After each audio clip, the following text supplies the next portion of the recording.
মাসি। আরে রোহন বাবু যে, কেমন আছিস? ভালো আছি। মায়া কোথায় মাসি?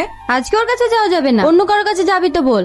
তুমি তো জানো মাসি, আমি ওকে ছাড়া কারোর কাছে যাইনি। একটু দেখা করার ব্যবস্থা করে দাও না। না না, আমি পারমিশন দিতে পারবো না। আজকে ওর কাছে এমএলএ আসবে। এই দেখো মাসি, তোমার জন্য কি এনেছি। এবার তো যেতে দাও। ঠিক আছে, কিন্তু 10 মিনিট। হ্যাঁ হ্যাঁ, চলে আসবো। তুমি কোনো চিন্তা করো না। মায়া, রোহন তুই কখন আসলি? কখন আসলি মানে? আমি আবার এই সৈন্য কোথাও যাই নাকি? সোজা তোর কাছেই তো আসি। খাওয়া দাওয়া করিসনি নাকি? চোখমুখের কি অবস্থা করেছিস? করি তো, সময় মতো হয় না। জানিস তো লরি চালায়, একটু একটু রাত তো যাইতে হবে। লে খাবার দাবার। হাকার হে, এবার তুই খা।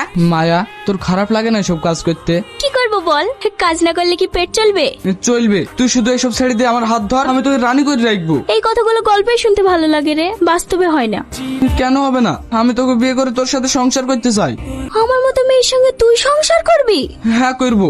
আমি তো আগেও বলেছি তোকে আমি ভালোবাসি। ভালো তো আমিও তোকে বাসি রে, কিন্তু তোর জীবনটা কিভাবে নষ্ট করব বল? স্বপ্ন তো আমিও দেখি, আমার একটা সোনার সংসার হবে, খুব করে একজনকে ভালোবাসবো, সেও আমাকে ভালোবাসবে, আমাদের বাচ্চা কাচ্চা হবে। কিন্তু এগুলো সম্ভব না।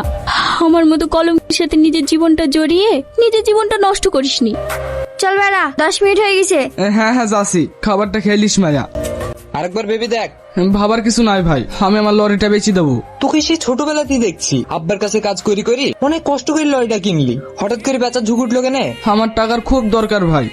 মায়া, মায়া কোথায় তুই? দেখ আমি তোকে লিতে এসছি। কি উল্টো পাল্টা বকছিস? মাথাটা তো খারাপ হলো নাকি? মাথা আমার খারাপ হয়নি দিদি, তোমার হবে।